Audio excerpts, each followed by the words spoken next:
Welcome to Pop Culture Philosophers. I'm Rockin Robbie Live!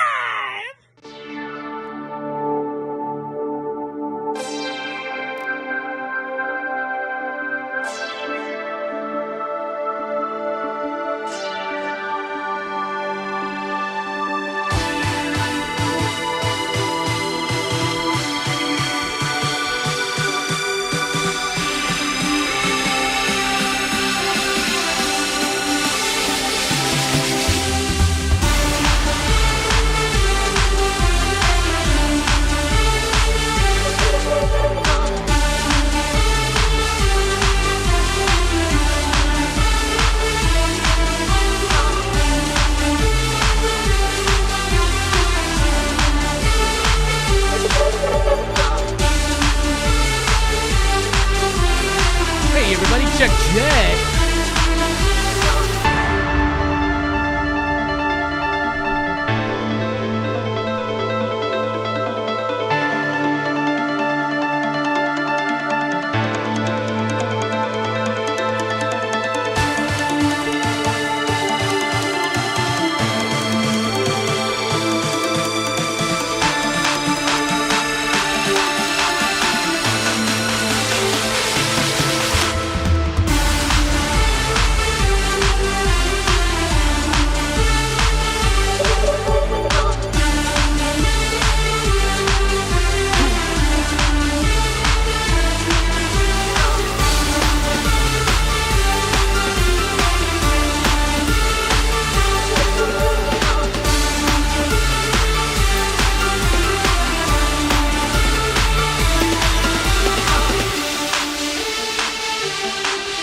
Hey everybody, what is up? Welcome to Pop Culture Philosophers. Welcome to Rockin Robbie Live. I'm your host tonight, Rockin Robbie Billups Station.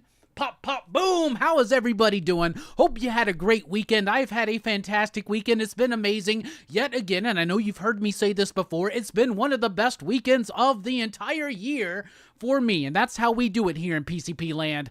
Always better, always brighter, always bigger, always grander. Always more awesome, always more rockin'. How are you doing? Welcome here to the show where we talk about comics, movies, pop culture, and a whole lot more live on Sunday nights. And we haven't done one of these in like a month, a Rockin Robbie Live. We haven't done one in like a month, but don't worry, we are back and we're going. We got a great show tonight, including the DC sneak peek. I'll be talking about my experience at Scarefest this year, as well as revealing the lineup for the rest of the year for PCP Movie Night, including the winner of the Van Damme November movie poll in the PCP Army. But I want to see you shout out in the chat. I want to see you say hello. I want to see your questions, your thoughts, your comments, and your concerns, because this show is driven, fueled, if you will, by those things. Even though we have a grandiose plan, epic, some may even call it, we got some surprises as well on the way. However, most importantly, out there in the chat, please throw out a station or a pop, pop, boom. Let us know that you're all up in the room. How is everybody doing? Much like Robbie's award-winning hair, the mic is hot. Is it too loud? Is it too loud? Is it too loud? Is it what? What's going on, Jay? Is it too loud? Once you get in here, though, let me know that you're here, and we'll start chatting. How is everybody doing? I do want to say this. You should join the PCP Army, the official Pop Culture Philosophers Facebook group. You should also follow Pop Culture Philosophers on Instagram. I'm on Twitter at @TheRockinRobbie. And like, subscribe, and share if you haven't already. All right, CMA Thunder. The thunder rolls and the lightning strikes. Yeah, it was a tough loss for the Cowboys today, but I'll tell you what.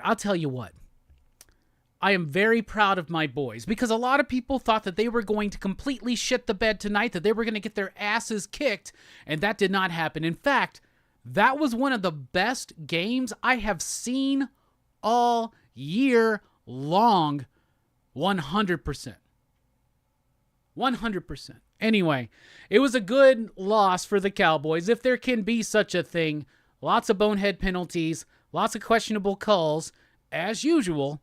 However, Cowboys lost today to the Eagles, which means I'm not going to hear the end of that from Rex tomorrow night on our Dynamite show. However, I feel good as a Cowboys fan. If I'm an Eagles fan, I might start getting worried. Oh, shit. Did I have the mic live earlier? It doesn't matter. All right, let's take a look at the chat, see who's up. Also, no PCP movie night this week. We are taking off because Horrorfest is over, but did I not promise you the greatest and most badass Horrorfest of all time? And we delivered that 100%. Over 50 movies talked about across 3 channels on over 30 shows. Y'all, Dylan, Verno, and everybody on the chats absolutely killed it. They slayed it. Let's now pause for station identification for everybody involved into making this the grandest horror fest of all time.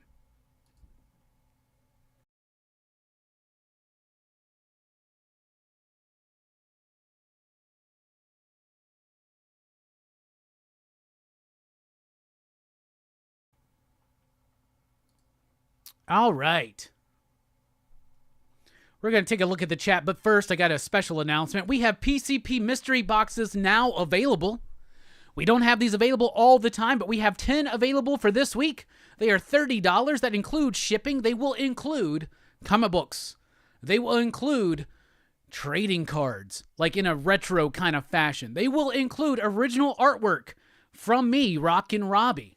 And they are all individually curated by me, Rockin Robbie. They'll also have special surprises. If you are interested, email us at popculturephilosophers@gmail.com.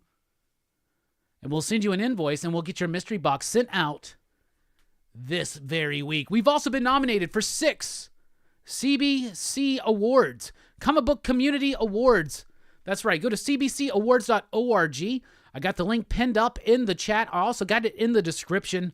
Please vote for PCP whenever you feel so inclined, because the voting ends November 18th, and it's time to really hit these last few days, y'all, and make sure that we win for favorite channel, for best collaborative project, for best hands, facial hair, or hair, for best comic book review, for best ongoing series, for the weekly comic book review, and for comic book community channel of the year. Get your votes in right now over at cbcawards.org. As I said, mystery boxes are now available. Only 10 available, $30. They include a lot of cool stuff curated by yours truly, Rockin Robbie Bills. If you're interested, email us at popculturephilosophers@gmail.com. Another new thing that we're starting today. This book right here, Faceless and the Family, issue number 1 by Matt Lesniewski, by Matty L. This book was the pick of the week.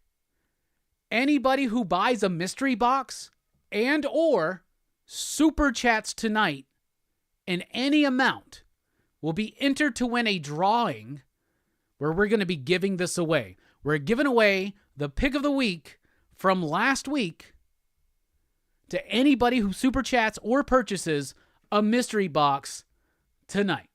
And the mystery boxes, of course, are available. Email us at popculturephilosophers@gmail.com if you want to get involved in that. And any level of super chat, you can win this. And by request, I will sign and remark it. Why? I have no idea, but it just sounds cool to say. All right, let's take a look at the chat, see how everybody is doing. We got GT Key Comic in the house. We got Tom O'Hanley in the house. The legend himself returns. You must be talking about yourself, my man. Must be talking about yourself. We got Third Rail in the house. Rogue Collecting Joe Lee in the house. Nothing is going on in the chat. We got Taki 616, Station Pop Pop Boom, She-Hulk Foil, Pick of the Week. We'll be listening, not in the chat. Taki, we see you here. We know you're here. We feel your presence. And I'm going to tell you this.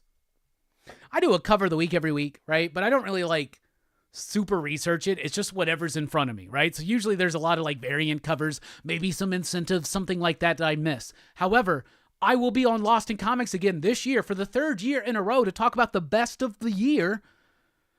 And one of those things is best cover. And I'm going to tell you this. Not only is Adam Hughes's She-Hulk #1 cover exceptionally well done. It's a glorious image and super hot, if I have to add. It's also one of the best uses of foil I have ever seen because, yeah, we got the foil cover trend coming back, and it's easy now. DC, Marvel, hell, even Boom, even Dynamite, even Vault Comics, they just throw a foil cover out there. We just start clamoring around for it, right? But the use of the foil is so damned clever in that issue, on that issue in particular, because it's She-Hulk in a bikini laying on a float, a few floats taped together, which I thought was a nice little bit, on top of a swimming pool. She's at a swimming pool. The water is in foil, and She-Hulk in the float is not. And it actually adds this cool, like, three-dimensionality to it. That's pretty freaking cool. So that might be one of my covers of the year. Right there. Hey, what's up, Dynamite? What's up, Name Changes? What's up, Jay? What's up, Kenneth? What's up, Eric Station? What's up, Bizarro? What's up, Neighborhood Merc? What's up, Stu? How you doing, my man? Everybody go sub up to Stu right now. Can somebody please in the chat throw up a link to Stu's channel, because him and our buddy Steph, missing Link himself, do an amazing show every Wednesday called Supreme Clientele, where they talk about the best comics of the week before. It's a fantastic show. Y'all, send him some love, because he has to hit a certain amount of subscribers before YouTube will allow me to guest on his show. That's a lie. But anyway, everybody go sub up Stu's channel, please.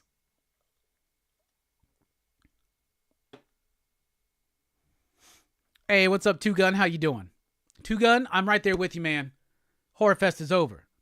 I would be sad about it, except for Horrorfest and Halloween. That shit's for tourists. It's not for people like me and you, Two Gun. We live this shit all year. What is up, Brett? How you doing? Such a magnanimous and awesome artist in the chat tonight. Thank you so much, Brett, for being here. What's up, Jay? James, I meant to say. What's up, Warren? How you doing? Yeah, we all like shiny things. Blood Command, it was dope. R. Ariaga, loved it. Stu, I'm glad you liked it too. I got an early look at that book, and I was telling y'all, it's good. It's really fucking good. And Zyman was talking to me, and he said, just wait till issue 4 and 5. He says he has a vampiric twist that no one's ever done before. And so I'm not trying to, like, overplay it, but, like, I'm ready. I'm ready, Kudronsky. I'm ready, SK. Let's do it.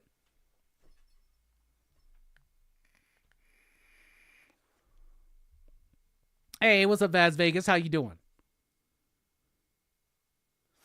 Hey, we got John Hammer Time Holshoe in the house. What is up, Hammer Time? Hammer Time wants to know, did anybody catch the final episode of Attack on Titan yet? I watched it last night and then could not sleep.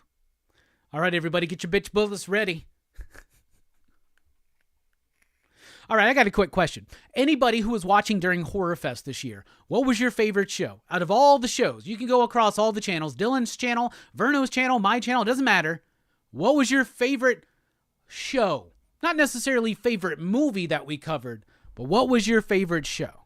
You let me know in the comments below. I want to know for research purposes.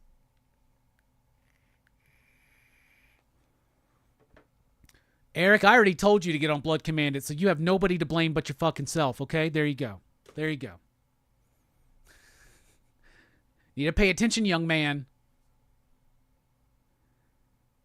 Are the comics in the mystery boxes new comics or older or a mix? They're mostly newer comics, but there may be a mix in there, but they are curated by me. So I don't just like throw a bunch of random shit in a box. You can ask anybody who's gotten a PCP mystery box before. I try to give you whole stories, or I try to give you first issues, or I try to get you really cool covers. But there's usually 10 or more comics in there, as well as a graphic novel, a pack of trading cards, usually retro, and other little surprises, plus a little sketch from me. I don't know. What will the sketch look like? I don't know. It might look like something like this. What do y'all want? What do you want? Hey, I draw Spawn. I like drawing Spawn. All right. I just drew eyes, so you know I'm not kayfabing this shit. I'm drawing a little Spawn. I'm going to do this as quickly as possible. Everybody could use a little Spawn in their lives. I don't like that jaw. It doesn't matter.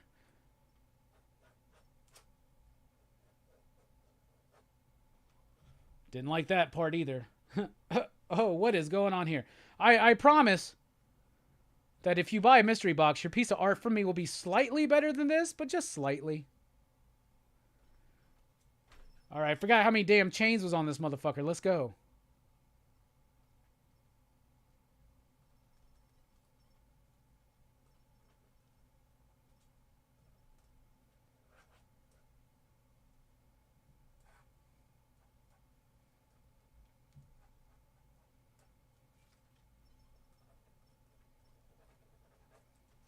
Something like that, but usually a little bit more well done. I just threw that together, literally. Also, don't forget, if you pick up a mystery box tonight or super chat in any amount at all, you're entered to win a drawing where you're going to get the pick of the week from last week, Faceless and the Family, issue number 1. This is a $8 comic book with amazing artwork that I absolutely loved. Would highly encourage anybody to check this out. Why not? Throw a $1 super chat out there. Why not buy a mystery box? And you might just get this. We'll draw the winner next week on Rockin Robbie Live.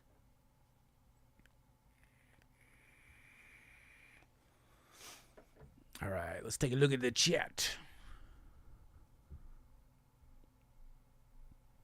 I love you too, Stu.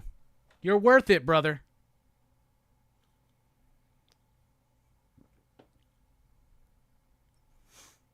Thank you, Jay. It's not a YouTube requirement. It's a Robbie requirement, but we got to get Stu to a certain level of subscribers before I can even grace his fucking channel with my presence. I'm just joking. I'm just joking. I am really not this much of an asshole, y'all. I just play one on TV. It's okay. Thank you, nothing. Thank you, Chesney. What's up, William? What's up? Hack? HAQ, what is up, my dude? All right, we got some responses about the favorite show that we did for Horrorfest this year. Let's see what we got. Nothing says Tales from the Hood. You know what? That might be one of my favorites too, because I remembered that movie being ridiculously goofy and not resonant whatsoever, and I bought it on Blu-ray specifically for Horrorfest. There's a thing I have inside of me. It's a fucked up thing. It doesn't make any kind of sense. However, I want to own physically every movie that we cover on Horrorfest for PCP. Last year I did it for me and Dylan, but this year with 3 channels involved, I was like, no, we're not doing that. But I do. I own every single movie that we covered on PCP. Except for Saw X, because it's not available yet. But just wait. Just you wait. I mean, I'll get it. I got 1 through 9. Why not 10? That being said, Tales from the Hood surprised the shit out of me. I get 5s across the board, I'm pretty sure, if I remember correctly. If not 5s across the board, very high marks across the board, like 4.5s or better. It was an incredibly well-reviewed movie. It was a great conversation we had that was about the technical aspects of the movie as well as the thematic resonance of that movie, how ahead of its time it is, and how unfortunately almost behind the times it was. Like, meaning that, basically what I mean by that is that, like, these social messages are still relevant today. We can look at a movie and be like, well, that's awesome that it still resonates today and hits hard. No, not really, because we should have figured all this shit out decades ago. However, Tales from the Hood slapped as a movie, slapped as a conversation, and we loved it. So that might be one of my favorites as well. Another one of my favorites is the culmination of the Argento cut. That's right, we did Dawn of the Dead, the Argento cut, and that was one of my favorites as well.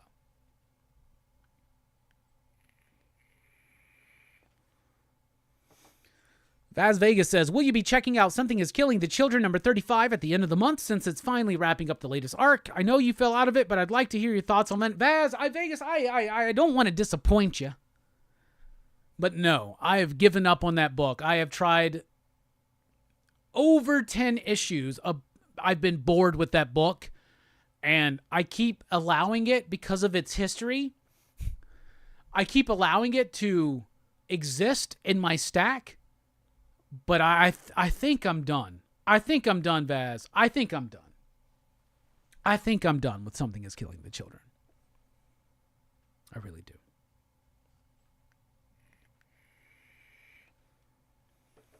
The Thing. Have you shown that off here yet? Oh, the thing that I drew?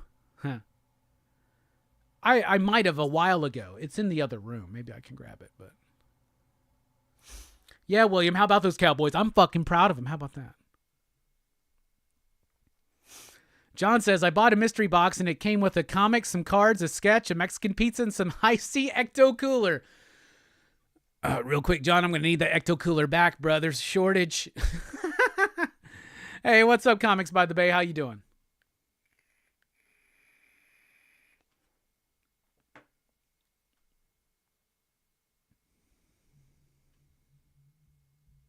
Spawn is such a miserable character. You're right, Tom. Spawn has a miserable existence.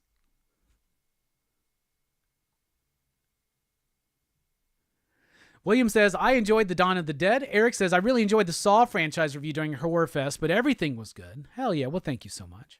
Chill Out Man says, my favorite part of Horrorfest was Tails, Wishmaster, and Argento. Wishmaster was a good one, too. That was a really surprising, fun movie.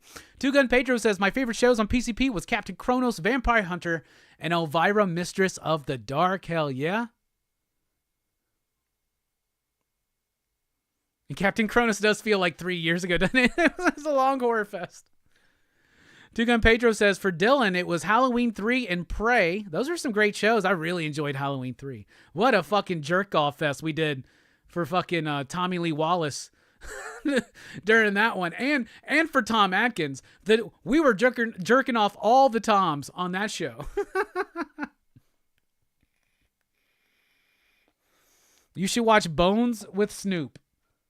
I've seen that back in the day, I'm pretty sure, but I don't remember anything other than just not being super impressed with it.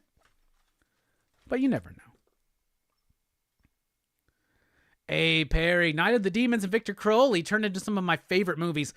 Man, I am so regretful I wasn't able to be there for Night of the Demons. Whenever I can't make it for a Linnea Quigley movie, I'm crying myself to sleep that night, Perry. You're a beautiful man. Happy to see you here.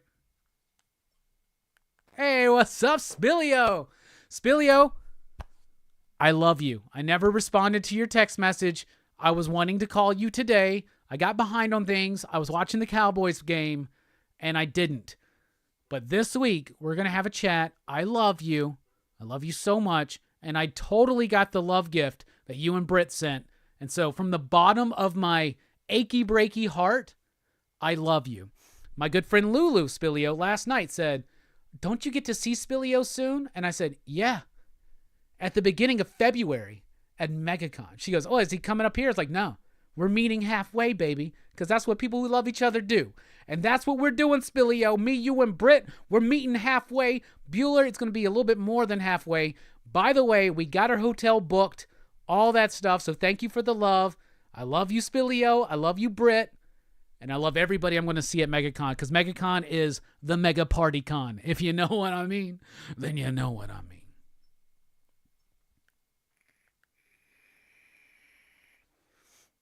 Yes, Stu, Fax is a bittersweet pill. But it was a great, great show.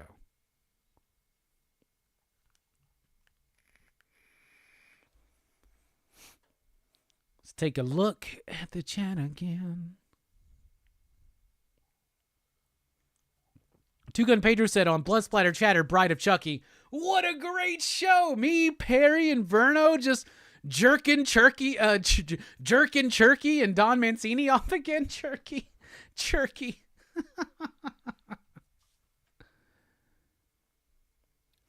Nothing says Hickman doing Ultimate Universe nice. The art is dope as well. Dicking Venom 2. I really liked that first issue of Ultimate Universe. I really didn't like Ultimate Invasion, but that issue of Ultimate Universe not only was just awesome, but it kind of like made me appreciate Ultimate Invasion even more.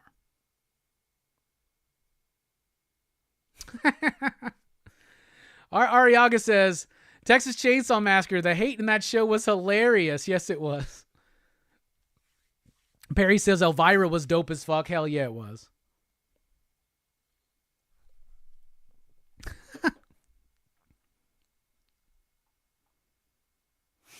Looking forward to your review on the new Punisher coming up. Yeah, it's out this week. David Pepose on Punisher, everybody.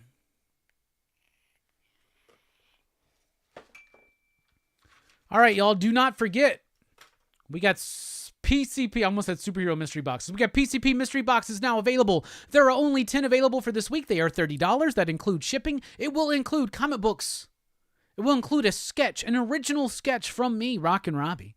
It will include a pack of retro trading cards and other fun surprises. $30. Help support the channel and get something in return. And everybody who purchases a PCP mystery box this week or super chats in any dollar amount will be entered to win a copy of the pick of the week, Faceless and the Family, and it can be signed and remarked at your request. Also, we've been nominated for 6 CBC Awards. Please, you have till November 18th. Go to cbcawards.org and vote for us as you so please.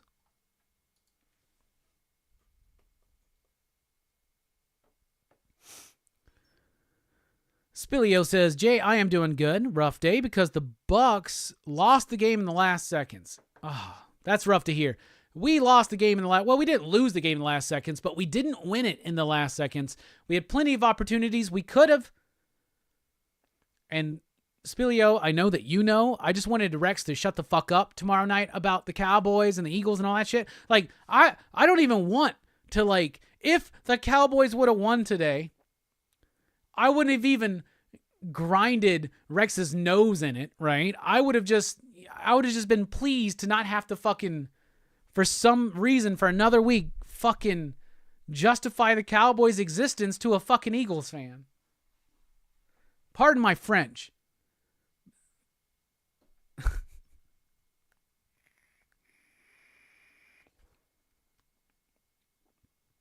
Nisa says, as a Giants fan, all of you can stop the tears. Save them for us.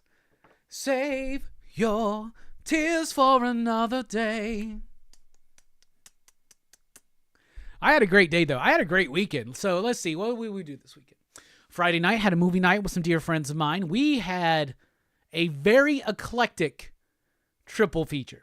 So I told my friends, I was like, okay, Horrorfest is over. I got a break until Vam Dam November starts. So movie night tonight is up in the air. We can watch anything that we want to. We wound up with one of the most eclectic triple features of all time.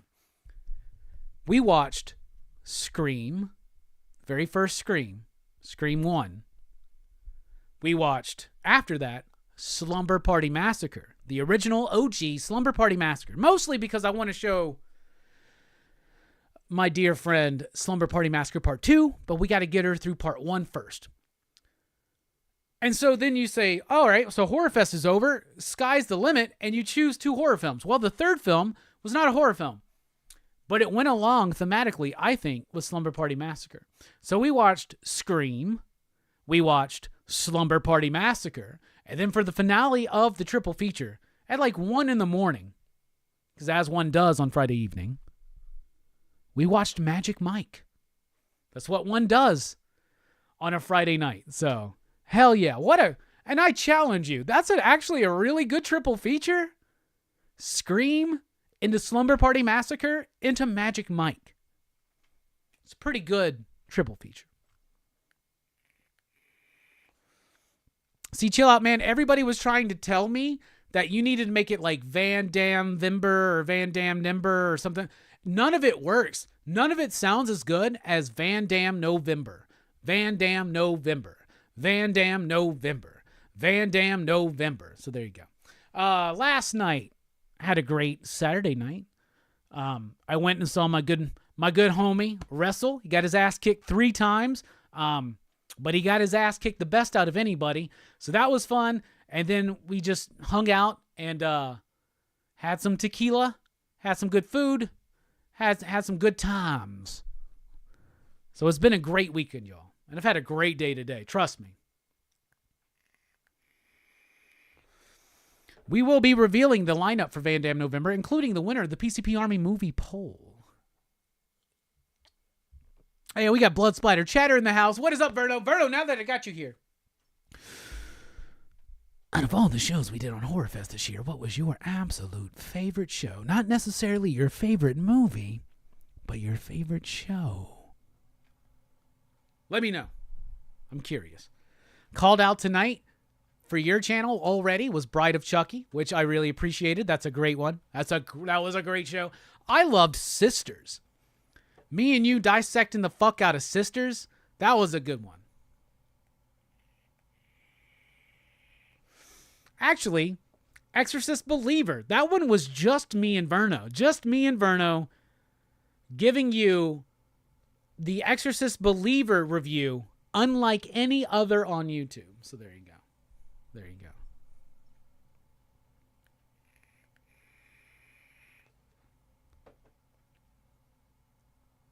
William says, come on, Robbie. It was a great game today, and as an Eagles fan, allow me to say great job. My butthole was puckered the whole fourth quarter. William, as a Cowboys fan, let me just tell you, great job.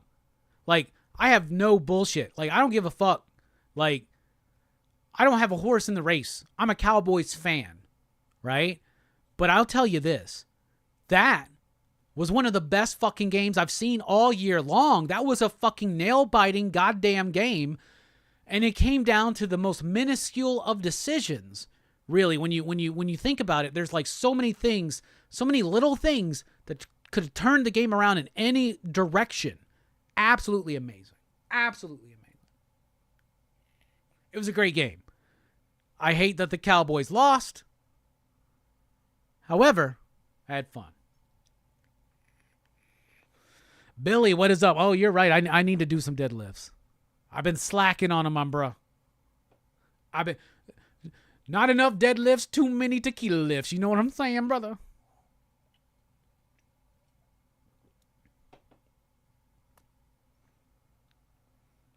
Blood Splatter Chatter with your Tales from the Hood show was heat. That seems to be the one that was mentioned the most tonight, so hell yeah, that was fun. Robbie will be lifting plenty of weight when he wins all of those awards. I hope so. I really do. All right, don't forget, everybody.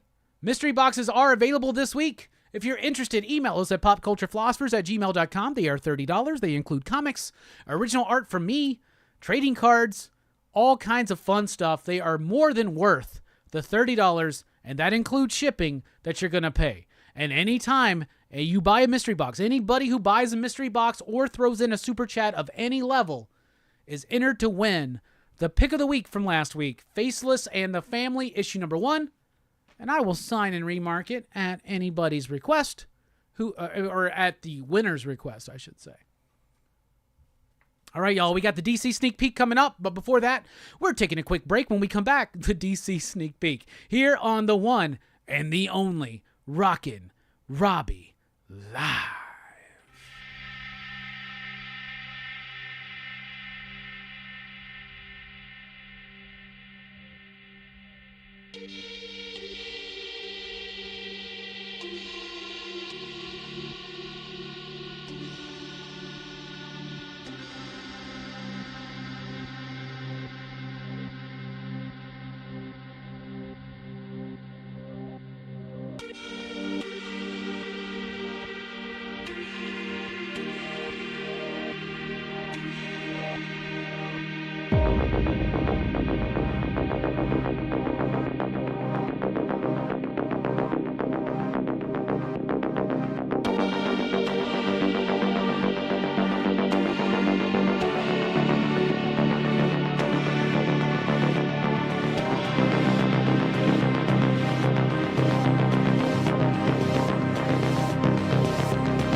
Welcome to Pop Culture Philosophers. I'm Rockin Robbie Live.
All right, what's up, everybody? Welcome back to Rockin Robbie Live here on Pop Culture Philosophers. I am your host, Rockin Robbie Billups. Here tonight, we're talking about comics, movies, pop culture, and a whole lot more. We're about to get into the DC sneak peek, about to be talking about my experience at Scarefest this year, as well as anything else. And even though we got a plan, the show is driven, fueled, if you will, by your questions, your thoughts, your comments, and your concerns. You can support us over at patreon.com/PCP like these fine PCP patrons right there. Or you can also support us by purchasing a mystery box. That's right. Mystery boxes are available right now for a mystery time.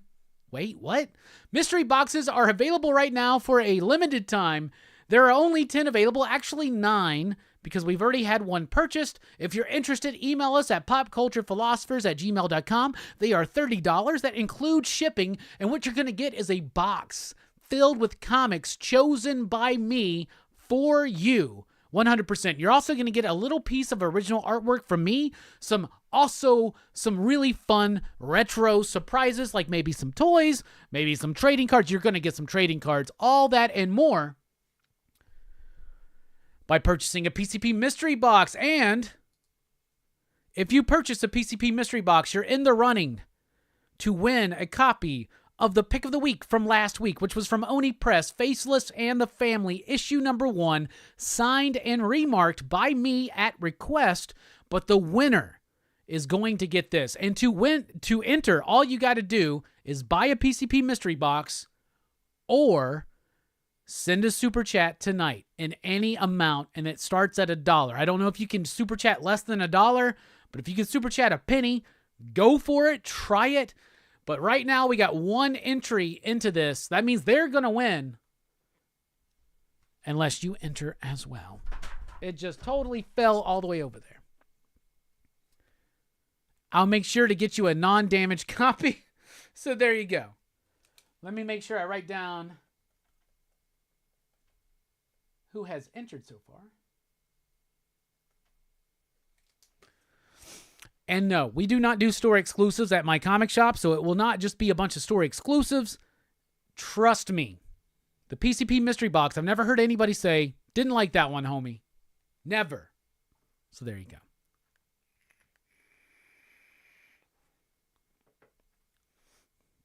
JCVD Simber. Oh, that would actually work. However, Holiday Horrorfest is upon us. So just you wait. We got some good plans for December. We'll be revealing that later on in the show.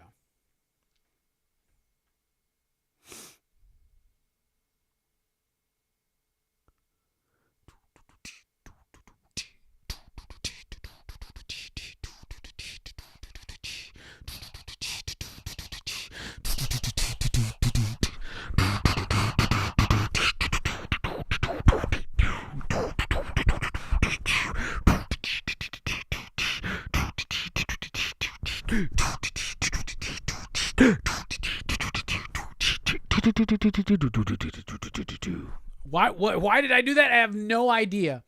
However, we got a super chat from John Spilio.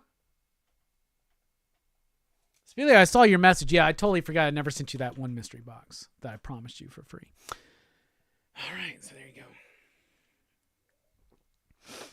John, Britt, thank you so much for the super chat. If you want to win the pick of the week, which was Family, Faceless and the Family, number 1, it's over here. If you want to win this copy of this comic right here, the pick of the week from last week, if you want to win this, all it takes is a super chat or buying a PCP mystery box. If you're interested in a PCP mystery box, email us at popculturephilosophers@gmail.com. All right. Thank you for the super chat. I love you, brother, but even more so, I love you, Brittany. Thank you so much.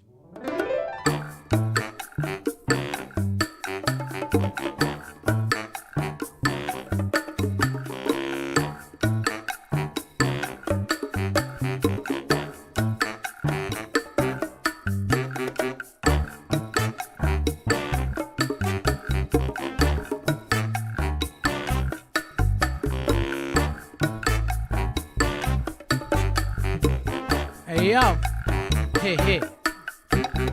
Let me tell you about this little man I know. His name is Hellboy. He was sent to the earth some long time ago to save it or destroy. Brought to this earth by Rasputin, son of a demon and a nana who had a sex with a demon, but was raised by Professor Broom. Now he fights evil and monsters. Shit! Now he fights with a man who's a fish named Abe. Now he fights with a fire Santa named Liz and an ectoplasmic mess named Johann. Yeah!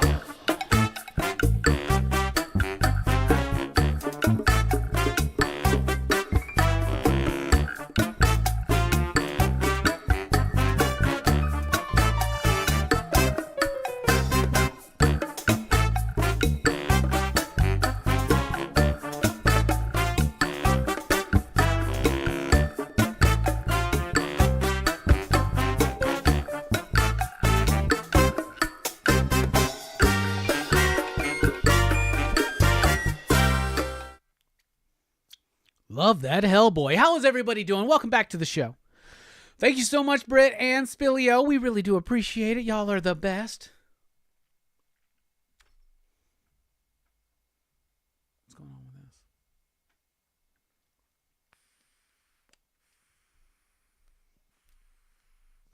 All right, we got Sleepy Reader 666 in the house. What is up, Damien? How you doing, my man? Happy to see you here.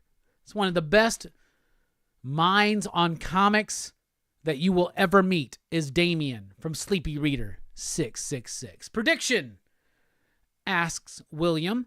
How much will the Marvels make next weekend? Not enough. I think it will have an opening of $70 million. I'm going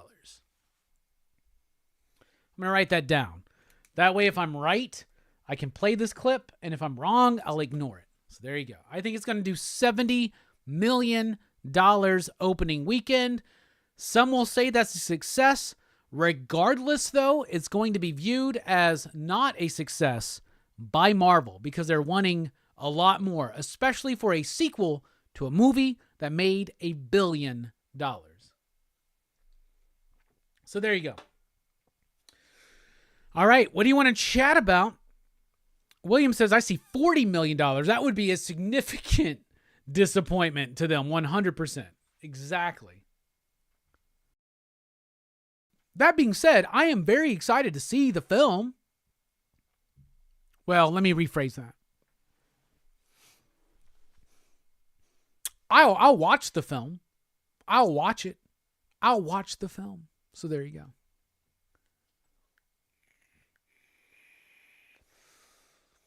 Talk about Batman. All right.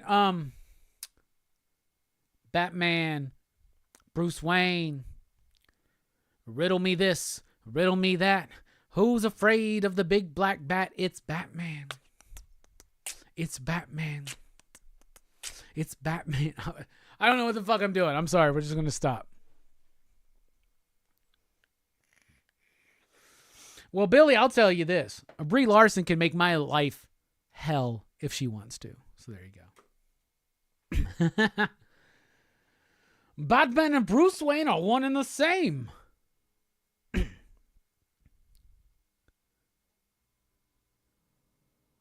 Do you think there's any truth about an X-Men cameo? I hear a rumor it's going to be Kelsey Grammer's Beast.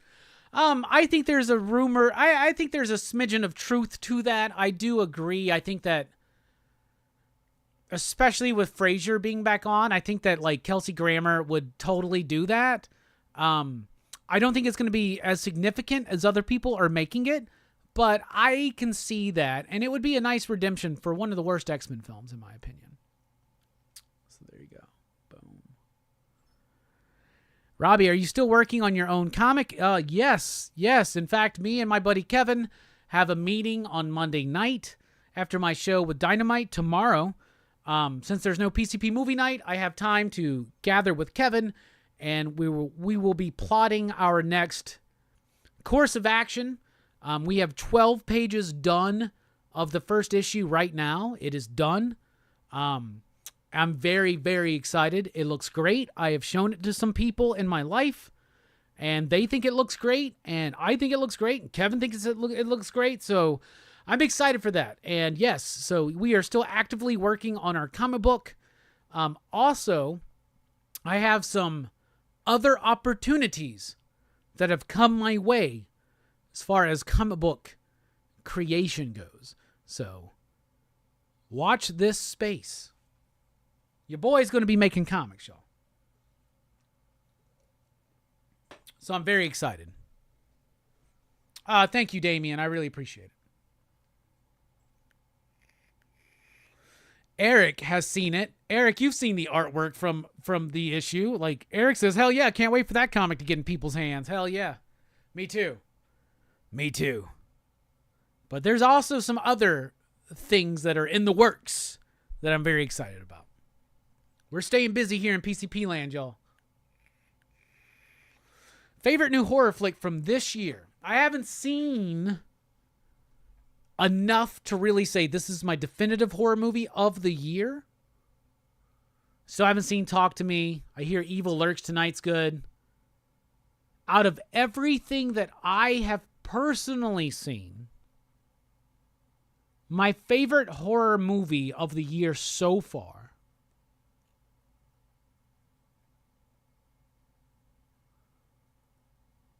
have I watched many? It ain't Exorcist. It ain't Saw. It ain't Scream 6. Is this Scream 6? It can't be Scream 6. Have I watched any other horror films this year that are new?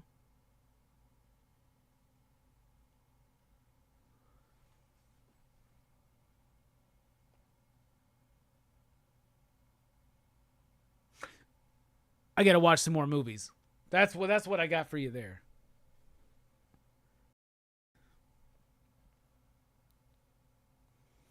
Billy's working on a comic. Principal artwork almost done for Last Days of the Bad Moon.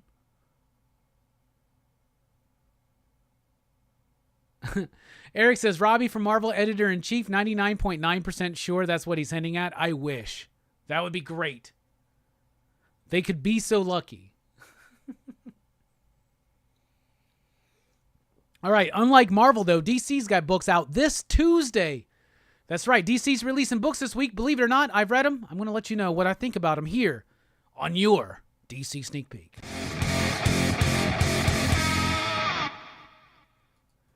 All right, we're going to start off with Superman 78, The Iron Curtain, issue number 1. I really liked this book. I thought it was good.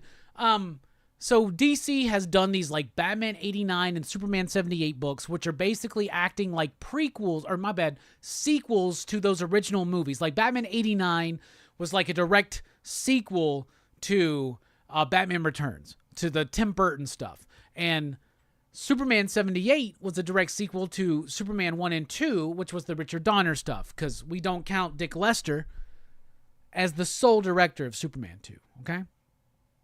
But this is basically... So in Superman 78, they brought in Brainiac, and in this one, they bring in another Rogues Gallery member from Superman that has never been utilized in a movie and totally should, and it is somehow involved with the Soviet Union, so it's like in that place and time. The voices ring true. The artwork is great. The Wilfredo Torres, I believe, did the first one. This one, I believe, is Gavin Guidry. Yeah, Gavin Guidry. I loved it. Had a nice flow to it, had some nice paneling, had some nice composition, and it had a nice story flow through it. So if you're a fan of those Christopher Reeve Superman movies and you liked Superman 78, no reason why you're not going to like that one. Birds of Prey here with issue number 3. Story's fine. It's decent. It's cool, but it's not really going over the hump to make me ignore this coloring on this book. This coloring is terrible. I appreciate what Jordi Belair is trying to do. She's trying to do something different, but it does not work. It makes the book look fuzzy. It makes the book look like it's misprinted. It makes the book look muddy, and it totally hinders my enjoyment of reading this book. The choices of the colors, I can vibe with that, but the choices of how they're printed, how it works, there is something going on where Jordi Belair, I have been struggling with this, where Jordi Belair is like coloring the black line, like outside of the black line with a lighter color, and it gives us this weird, like, do you know how when you put on 3D glasses and you look at the real world and everything looks like fuzzy and fucked up? That's what this book looks like to me. Story's fine. Characterizations are fine. Line work is perfectly fine. The coloring in this book is atrocious. I think I'm done. Reading this almost wants to give me a headache. I'm not even kidding, y'all. Fire and Ice, Welcome to Smallville, issue number 3. Can we just say shout out to this fucking book for being amazing? Like, this book is way better than it deserves to be. It is really freaking good. So first of all, art-wise, you have, is it Natasha Bustos or Bustos? Yeah, Natasha Bustos or Bustos on the art, Joanne Starr on the script. The script is so fucking funny. It is ridiculously funny. It's not taking itself very seriously, but it is telling a goofy story with goofy moments, but it's not like undercutting the agency or the story worthiness of any of its characters. It works. It works so fucking well. Like, it's incredibly funny, but at the same time, it's not taking itself too seriously, but it's not taking itself too loose. This book, 3 issues in, has solidified as a really great successor to the work of Keith Giffen and J.M. DeMatteis and Kevin Maguire from the Justice League International run. It fits right in that vibe with some really great artwork. Poison Ivy is here with issue number 16. Is this the best DC comic I read this week? Yes. Is it the best issue of a solo Poison Ivy title I've ever read? Yes. Is it worth me telling you that even if you haven't been reading Poison Ivy to pick up this issue because it's that fucking good? Yes. This book is really good. Poison Ivy number 16, G. Willow Wilson has been doing such a phenomenal job with this character, with this journey, with this story, and issue 16, the best yet, 100%. All right, Shazam is here with issue number 5. Mark Waid, Dan Mora.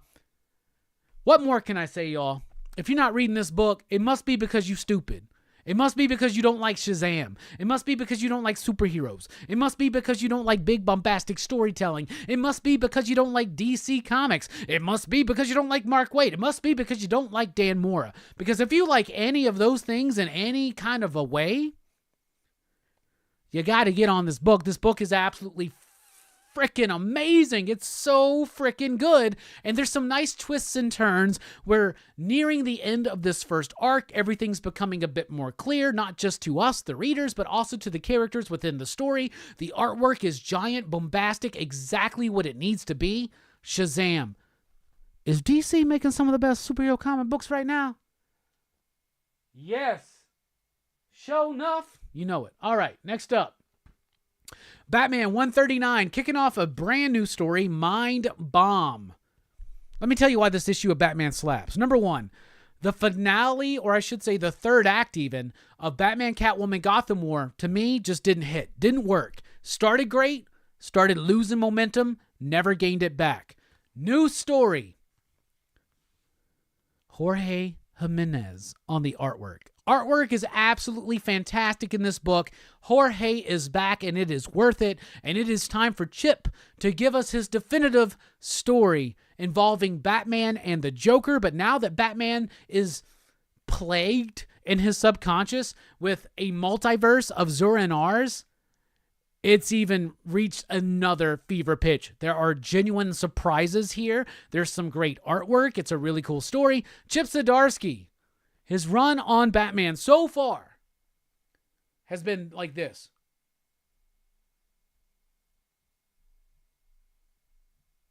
And now,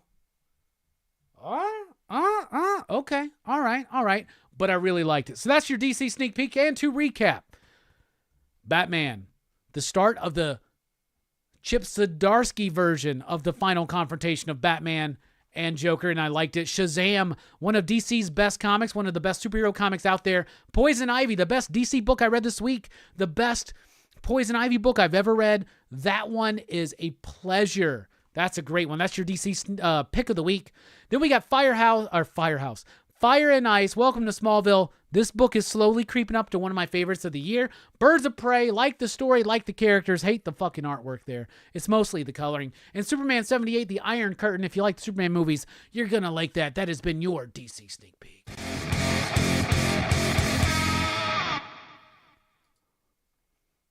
All right. Let's take a look at the chat.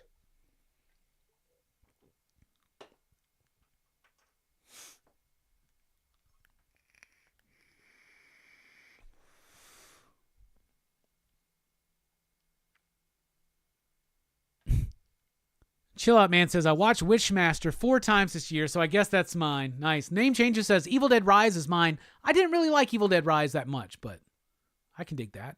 Nothing says, Significant Other is my pick for horrors or sci-fi. I have not watched that one yet. Want to see Five Nights at Freddy's? Not new, but as above, so below is good, says Starscream. I've never seen that one either.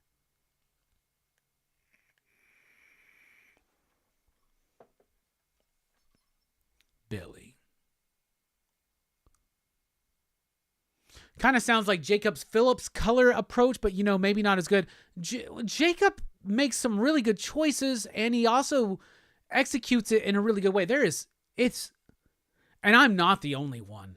I'm not the only one who feels this way about Birds of Prey. The coloring in that is like headache inducing. It's ridiculous.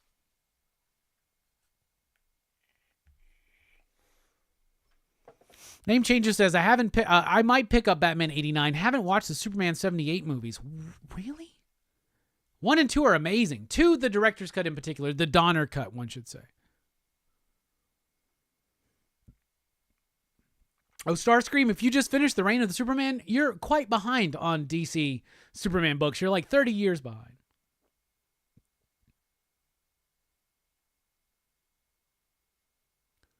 Sinner says, Poison Ivy has been good since the beginning. It's incredible that it's still going. Sinner, it's one of those times where we agree. It has been good since the beginning. I had my criticisms at first. They ironed all that shit out. They have continued to make an exceptionally amazing story about this character with interesting characters and a really cool narrative and plot going forward. And this is the best issue of the title yet. It's a great single issue story that is definitively plugged into the overall narrative. Boom. Name Changes says, I'm going to pick up Birds of Prey and Welcome to Smallville. Name Changes, what do you think about the artwork? Or I should say, what do you think about the coloring? I want to know, what do y'all that are reading Birds of Prey, what do you think about the coloring? What do you think about the coloring? Sleepy Reader says, Jacob Phillips make his style work with the art and story. Yes, and that's something, I feel like Jordy is experimenting here, but not necessarily for the story. This feels more like she's just jacking off, right? If that makes sense. What's up, Comic Boom? How you doing?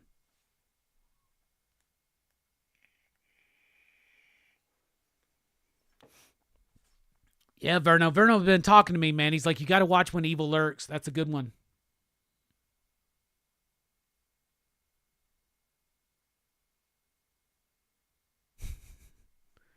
Chill Out Man says, you can't watch Halloween with doors locked. Number one, I do. You can't watch Nightmare with a house full of people. Number two, I have.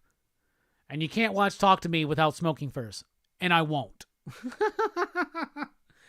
I don't watch any movie without smoking first. Come on, bro. Because we smoking, we fire, we know what we doing. Don't forget, mystery boxes are available. $30. Includes comics, a shit ton of comics. Original artwork from me. Other surprises, $30. That includes shipping. If you're interested, email us at popculturephilosophers@gmail.com. If you purchase a mystery box tonight, you're entered to win our Pick of the Week drawing.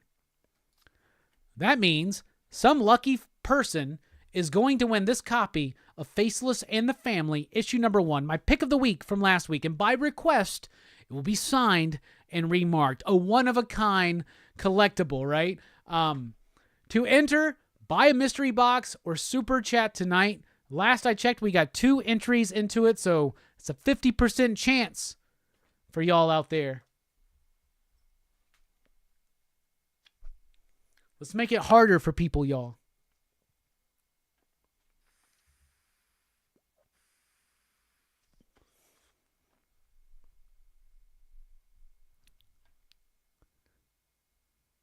Name Changes says, I like the coloring for Welcome to Smallville. It's a softer tone that complements the art. I agree. Also says, the coloring for Birds of Prey is sharp and punky in my opinion, which suits it for Zealot. It suits it, but for Zealot, not so much. Okay, I get you. I'll slightly disagree there. I get what you're saying where it's trying to be punky. Brighter colors would be more punky. Brighter colors would make it more punky to me. I get what you're saying. The choices are there. It looks better digitally. I'll be honest with you. It's hard to make it work or to have this come across on the screen when I'm showing you the book. But it is so just dark and muddy. Like, even looking at my screen right now, that looks fine. But in person, it does not. It looks like I'm wearing green and red 3D glasses in my normal fucking life. Makes no sense. Cinder says, we always agree. I don't know what you're talking about. Cinder, I love you. You're great. So I get what you're saying. I do believe that Jordy's going for something punky. It's not coming across for me. But that's just me. All right, we're taking a quick break. When we come back, Scarefest and the reveal of the rest of the year for PCP Movie Night here on Rockin Robbie Live. And don't forget, vote for us for the CBC Awards over at cbcawards.org. We have till the 18th to get these votes in. We've been nominated for 6 awards. Favorite channel, best collaboration, best hair, best comic review, best ongoing series, comic book community, channel of the year. Get those votes in. And mystery boxes are now available, as well as the Pick of the Week contest. Our very first ever. Win a copy of the Pick of the Week signed and remarked by me at request. by any level of super chat or by buying a PCP mystery box. We'll be right back here on Rockin Robbie Live.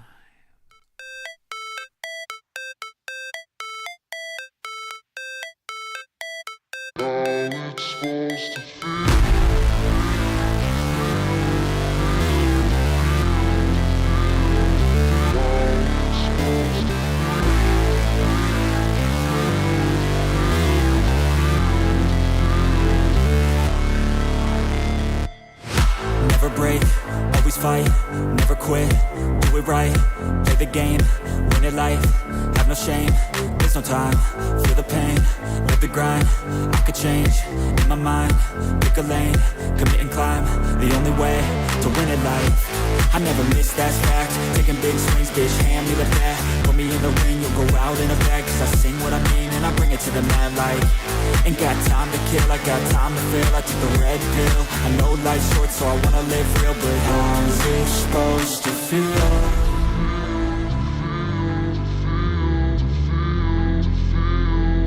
How's it supposed to feel?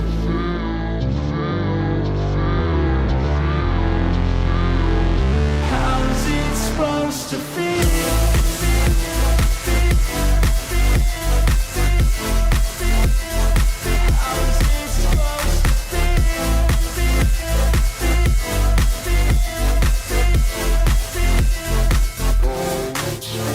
They wanna say my name, but they holding back. They wanna say they hate, but they know it's cap. I ain't play no games, I just do that's fact. And I don't feel no shame, it's a mood you lack. I go crazy, nah bitch I ain't lazy. Track after track, I work on this shit daily. Pass me the jack, right as fuel, got me hazy. About to unpack all these things I've been chasing. I've got visions in my head, like memories after death. To be a legend instead of something you can forget. I'm living up every breath, I'd rather lead than be led. I'll fill the seats as I spread with every word that I've said.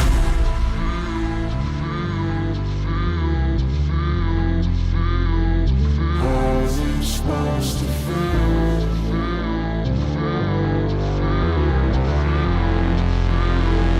How's it supposed to feel?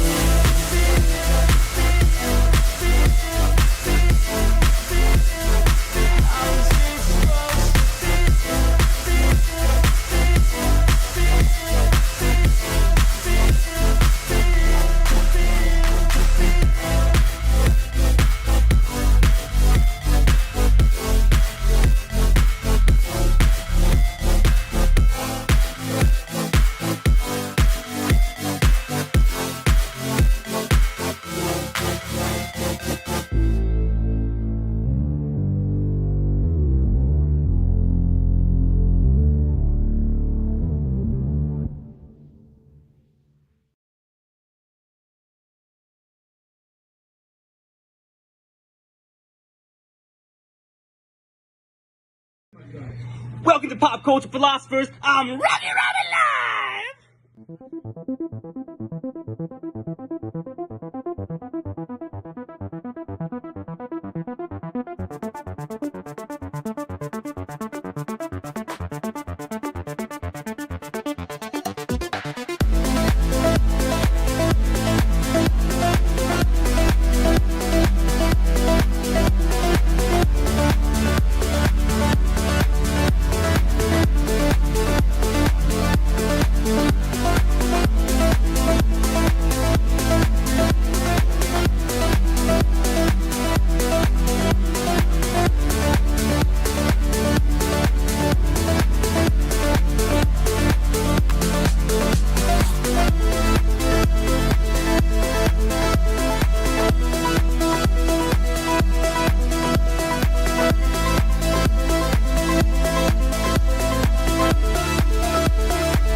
Hey everybody, welcome back to Rockin Robbie Live here on Pop Culture Philosophers. I am your host, Rockin Robbie Billups. How is everybody doing? We've had a great show already tonight, talking about comics, movies, pop culture, and a whole lot more. It's been like over a month or almost a month since we've last done a Rockin Robbie Live, so it's super exciting to be back. Cowboys lost today, but I'm still in a great mood because I had a great weekend, and we're here to cap off that weekend with an absolutely fantastic chat here on Sunday nights. We've got some specials going on tonight, y'all, including PCP mystery boxes now available. They're going to be chock full of curated comics by me for you. They will include original artwork by me for you, as well as other fun goodies. They are $3. Or my bad, $30. They are $30. They're not $3. They're $30. That includes shipping. If you're interested, email us at popculturephilosophers.com. And buying a mystery box enters you into the Pick of the Week contest, the first time we're ever running it here. The winner will get a copy of the Pick of the Week, signed and remarked by me at request. So far, we've got 3 entries into the contest. All you got to do to enter the contest is, number 1, either get a PCP mystery box, or number 2, send a super chat. Any level of super chat. I think $1 is the lowest you can go, but you can send me $1, you get entered to win. Right now, there's 3 people. Everybody involved right now has a 63.3333333333333339% chance of winning. So come on, y'all, get into it. Throw out a super chat or buy a PCP mystery box, and you're entered to win. The Pick of the Week contest will draw the winner next week on Rockin Robbie Live, and it can be signed and remarked by me. I see Chris here from Lost in Comics. Bruh, did you read this one? What'd you think? It was my Pick of the Week. All right, we're going to be talking about my Scarefest experience. We're going to be doing show and tell, and we're also going to be revealing the remainder of the 2023 PCP movie night lineup. That's what we're doing tonight. We now pause for station identification.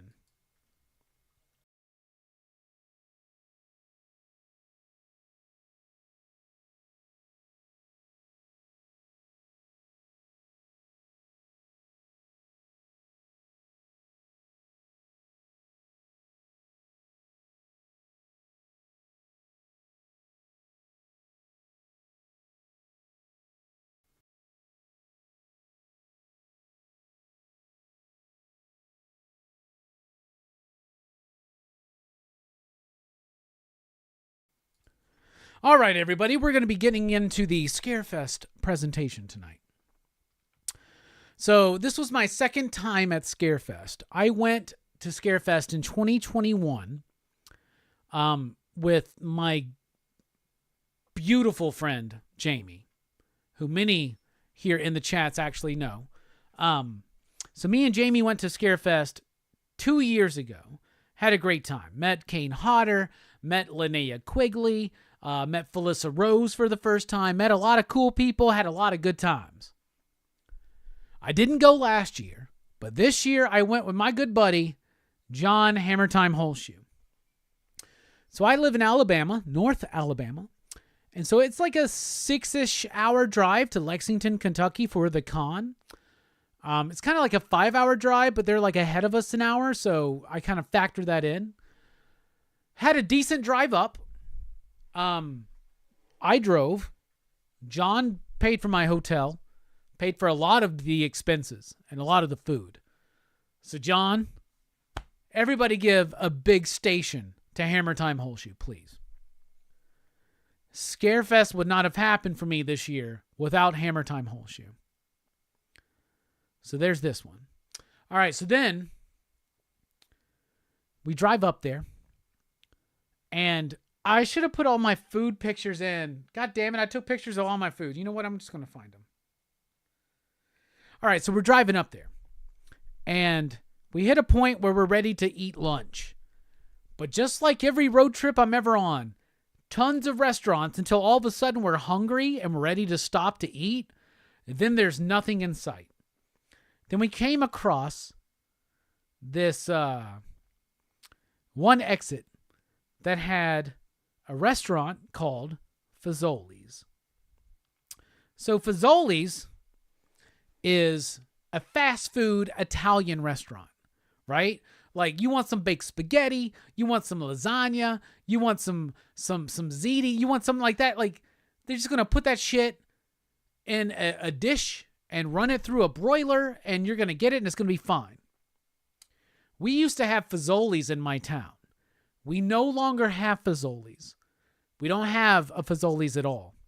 We have Tellini's. It's Fazoli's like, but there's not one in my specific area in town. In fact, where Fazoli's was is where a really good Mediterranean restaurant, this kind of like fast food Mediterranean called Tzatziki's is, and I like that, and I think it's better than Fazoli's.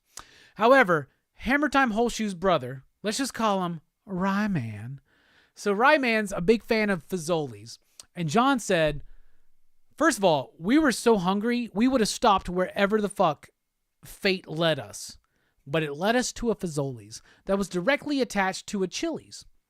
So we go to this Fazoli's attached to this Chili's because his brother is such a fan and never gets a chance to eat it. So he thought that like me and him taking a picture at this Fazoli's would like drive his brother insane. So we went there. We had some good food. So I got what I typically always get at Fazoli's, or what I used to always get at Fazoli's, which is baked spaghetti. So there's my baked spaghetti from Fazoli's right there, y'all. It was good. It was really good. It was solid. I enjoyed it.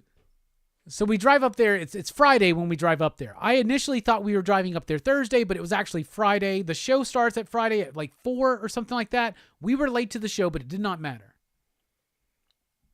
We were a little bit late because we wound up in a fucking traffic jam. Wound up in the traffic jam, stuck in traffic for like 30 to 40 minutes. Just slowed us down, whatever.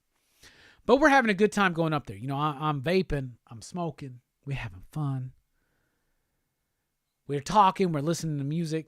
We get there, John has got a hotel room that is literally right next door to the convention center. Hotel was amazing. Let me see if I can find a shot.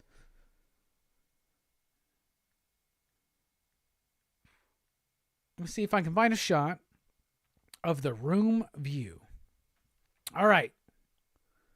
That's from the room right there. That's Lexington, Kentucky. We're in downtown. That's a pretty shot. It's decent. Looks better at night.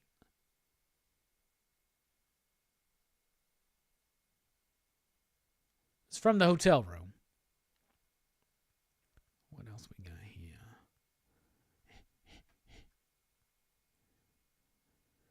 There's me in downtown Lexington. Love me some downtown Lexington. Had some fun there.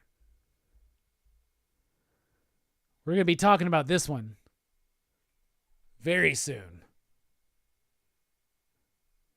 That's not orange juice. That's quite an epic margarita. Damn, I thought I deleted the other photos, unfortunately. All right, so there's that. We get there Friday. We go to the con. First thing I do is meet Danielle Harris. John's going to meet Kane Hodder. While John's in line for Kane Hodder, I meet Amy Steele as well as Tom Savini. It's day one for me. When we're in line to meet Kane Hodder, the final girl from Jason Takes Manhattan shows up to take a shot of bourbon with Kane Hodder. By the way, pro tip. If you're going to meet Kane Hodder, bring him some bourbon. In particular, he likes Elijah Craig. So do I. Bring bourbon to Kane Hodder. You'll get special attention. So we're in line. The final girl from Friday Part 8, Jason Takes Manhattan, as well as like the counselor or student or whatever the fuck, or teacher, whatever the hell she was. She's there too. They show up, they chat, they talk to us. By the way, the final girl from Jason Takes Manhattan is also the love interest to Tom Berenger in Major League, and she can still get it. So there you go. So we go to meet Kane Hodder. John didn't get any pictures taken with Kane Hodder, but we're right next in line when Lar Park Lincoln shows up. Lar Park Lincoln plays Tina, I believe is the character's name, but she is basically Jean Grey in Friday the 13th, Part 7, The New Blood, which is John's favorite fucking Friday the 13th movie. Kane Hodder's first Friday the 13th movie. So she shows up while we're next in line to interact with Kane. And Kane goes, does anybody remember which one she's from? And John, who has a print of The New Blood that he's ready to get signed by Kane Hodder, throws up his fucking print. And Kane goes, you're right. And John just launches in. He goes, New Blood's my favorite Friday the 13th movie. Your portrayal of Jason is legendary. Your portrayal as Jean Grey is legendary. Like, it was the first and only time that Jason ever had an actual threat. Someone to, like, go up against. Kane looks at him and goes, you're right. It's my favorite as well, because of that reason. Thus justifying Hammer Time Holshoe's entire existence, okay? So John's getting his existence justified. And then, straight up, y'all ready for this shit? Straight up goes, he looks at Kane Hodder, and he looks at me, and he looks back at Kane Hodder, and he goes, Robbie doesn't like New Blood. Do you get what you get what I'm saying? John is having a legendary, super supportive, and life-affirming meeting with not just Kane Hodder, the star of his favorite Friday the 13th movie, but also Lar Park Lincoln, the co-star of his favorite Friday the 13th movie. And he looks at both of them and says, Robbie doesn't like that one.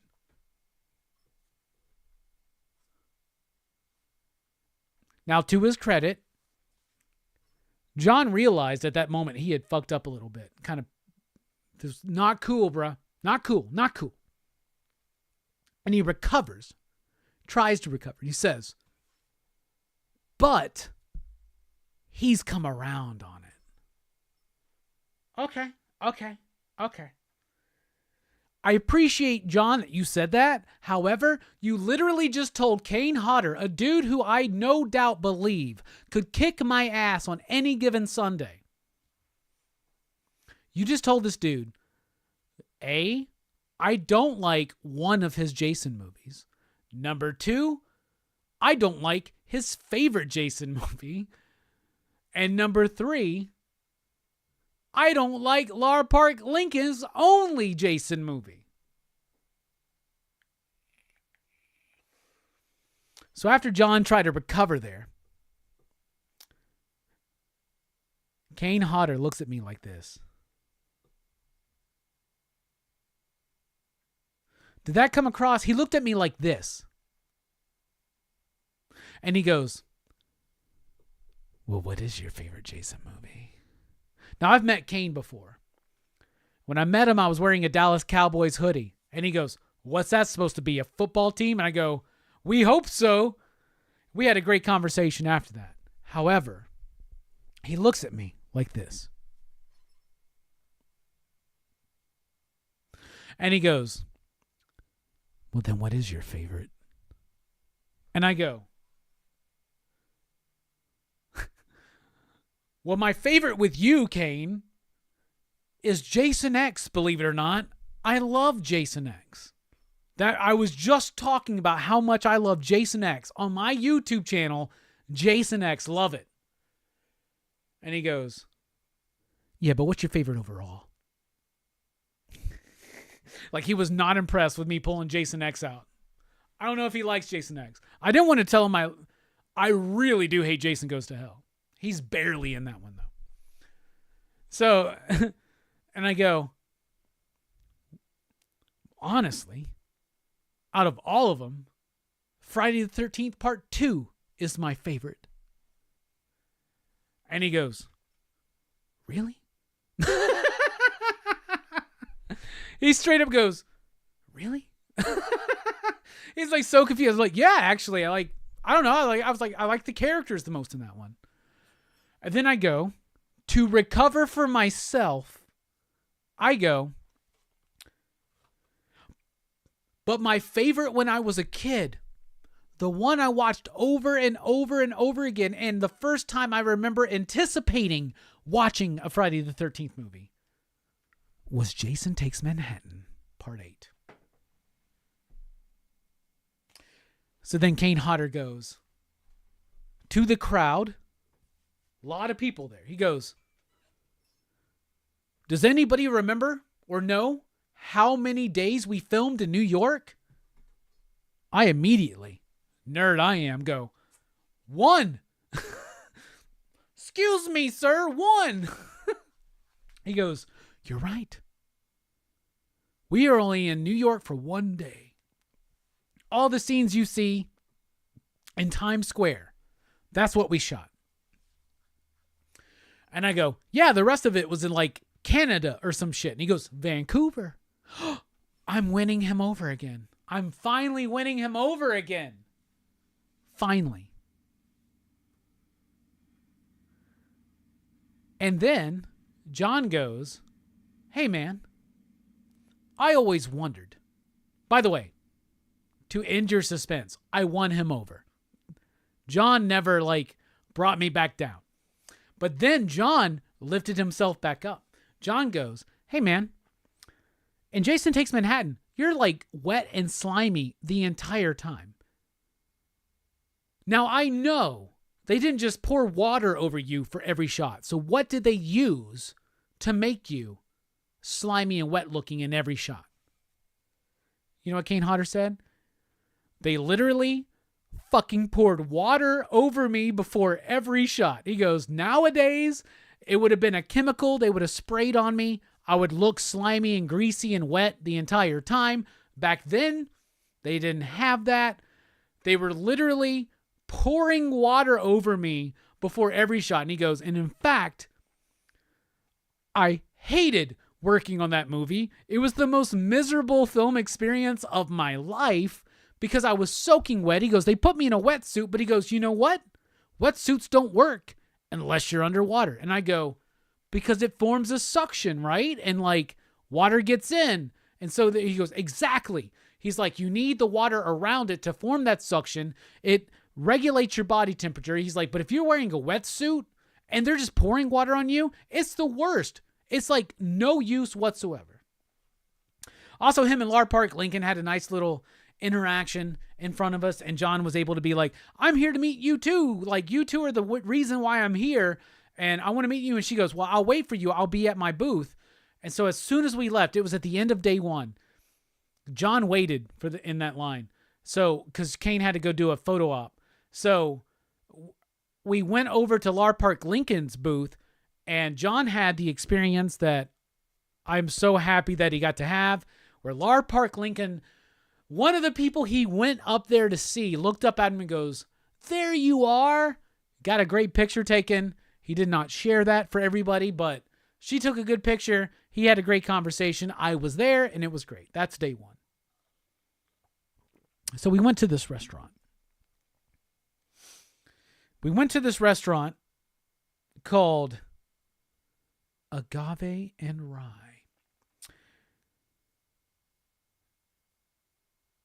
And that's where we have a picture of what they call epic margaritas. It's kind of a little blown out right there, but it's a skull glass and a giant pitcher of margarita. It was delicious. One of the best margaritas I've ever had from a restaurant. Here's what's really funny. John and I, this entire goddamn time, thought that this was a local Lexington staple. No, not only is it not local to Lexington, not only is it a chain restaurant, not only that, it's here in my town. There's an agave and rye in my fucking town. John and I very particularly said we only want to have food from restaurants that we can't get in our hometown or in our area. And I wound up picking the restaurant. We wound up picking the restaurant that we fucking have here already. But it was good. They specialize in tequila and bourbon, two of my absolute favorite things. And my number one favorite thing above those two, fucking tacos. So they have epic tacos. We're going to show this off. There's day one's meal. Me and John, we had a appetizer of... So we had an appetizer of chips and queso, which was really good. But when we were picking this restaurant, we were like $8 to $15 per taco. That seems pretty fucking crazy, right? Our hubris.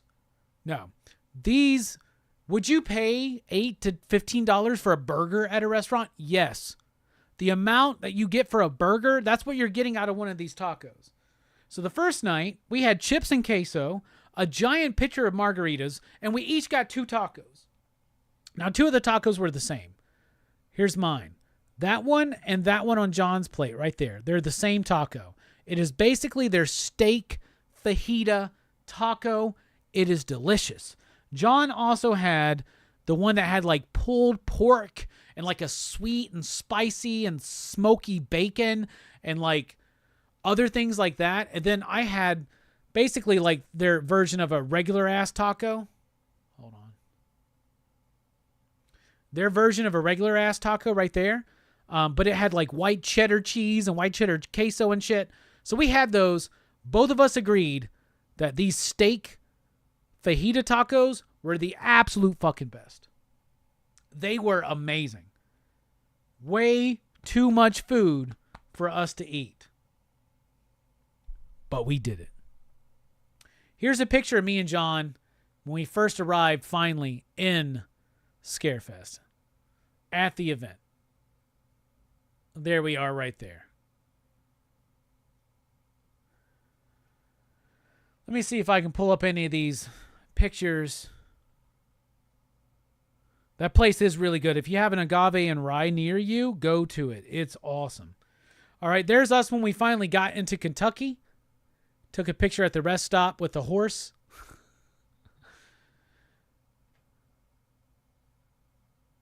There's us in the car about to leave. We're in his driveway, actually, at that time. So there you go.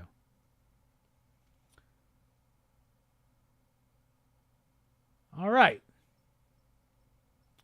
It's night 1. Night 2. Day 2. First of all, after agave and rye, there's a liquor store right across the street from agave and rye. By the way, agave and rye. So here's this picture. This is our hotel room. Agave and rye is right there, and the liquor store is right there. So I went to the liquor store, and I bought some tequila. So we had some tequila that night. I coerced John into getting some shots with me, or to having some shots with me, and we had a good time. Day 2, Saturday. Wake up very late. Show starts at like 11. I wake up at like 10:30. Fuck it. John sleeps till like 12:30. I don't even give a shit. We wake up, we shower, we bullshit around. We don't go to the con until like 3 or 4 that day. Con's up until 8. We're like, you know what? We're good. Let's just enjoy ourselves. Let's not stress. Let's not burden ourselves. Let's just enjoy ourselves. So I bought lunch. And what we did was we DoorDashed Firehouse subs to the fucking hotel room. Because it was cheap and it was easy. And I was like, let's do that. It's on me. So then we go to the con. And we have a good time. That day's great. I'll talk more about that when we're sharing images and shit. But on the second day, that's when I met John Amplis, Brian Bremer, Fiona Dourif, Adrienne Barbeau, Dave Sheridan, and reconnected with Felissa Rose. So we go to the con, and we're having the time of our lives.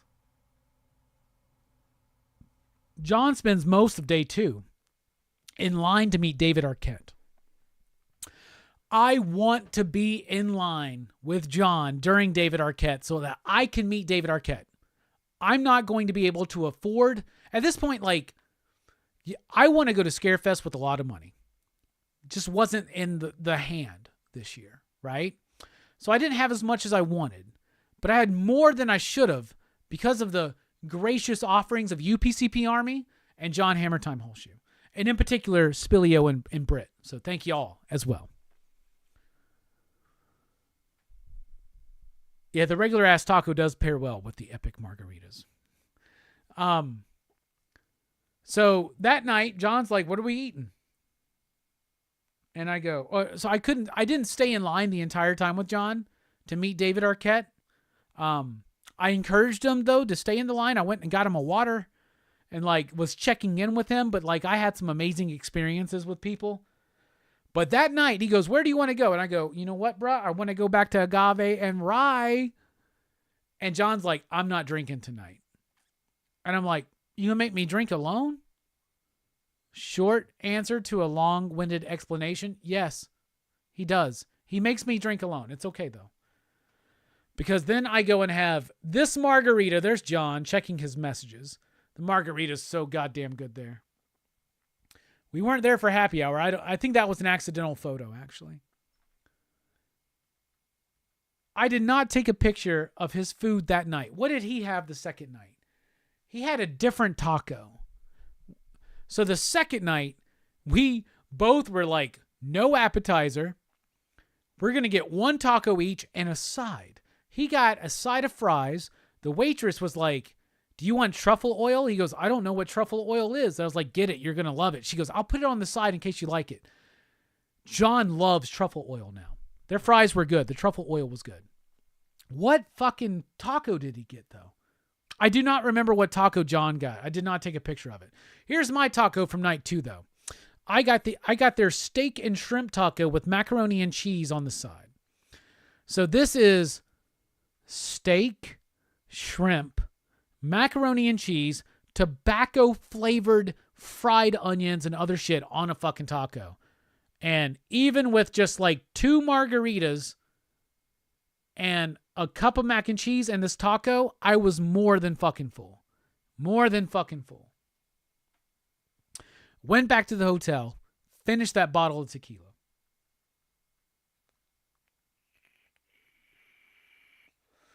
When I came back, that's what was waiting on me. My beautiful cat. Which you can't really see very well because it's just like blown the fuck up. Whatever. All right. We woke up Sunday when we wanted to. Drove home. We stopped to eat at... Where did we stop to eat? Where did we stop to eat on the way back? It was generic. Was it a Taco Bell? It was not a Taco Bell. Where did we stop on the way back? We stopped somewhere to eat. I didn't take a picture.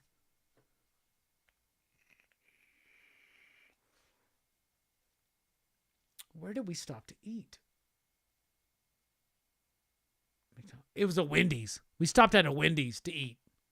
That's what it was. We stopped at a Wendy's on the way back. Oh, by the way, on the way there, we stopped at that Fazoli's. This dude comes out and he goes, "You guys want some more breadsticks?" We're like, "Yeah."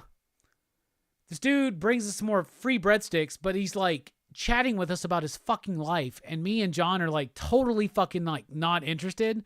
And he's just trying to like give us his life story, including the fact that he's died 7 times or some shit like that. It was ridiculous. It was ridiculous.